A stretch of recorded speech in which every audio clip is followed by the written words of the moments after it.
So what's important for the straight therapist who's working with gay couples and lesbian couples? What's important for them to bear in mind? I always start with forget everything you know about heteronormative sexuality to start with. Okay. If you're not, it's not going to look that way. In fact, I didn't say this. I want to make sure I do. I want to write a book or an article that is titled "Everything I've Ever Learned About Healthy Sexuality I've Learned from Lesbians," because lesbians, they don't count orgasms.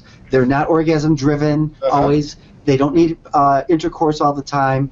They're so there's like and that can look pathological. In fact, Pepper Schwartz wrote a book called American Couples and found that they had the least amount of sex, and lesbians in the 90s said, hold on a minute, this is sex. What are you calling sex? Yeah, so really, that's number one, to really forget everything you know, and a cultural competency of these couples.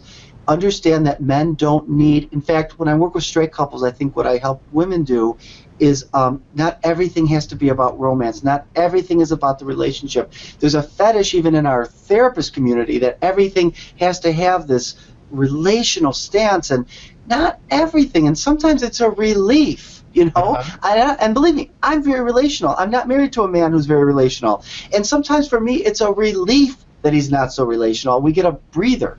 So really understanding that for men, what can look pathological about how much distance can be normal for them. For women, what can look really normal in terms of relational is sometimes pathological. They've gone too far.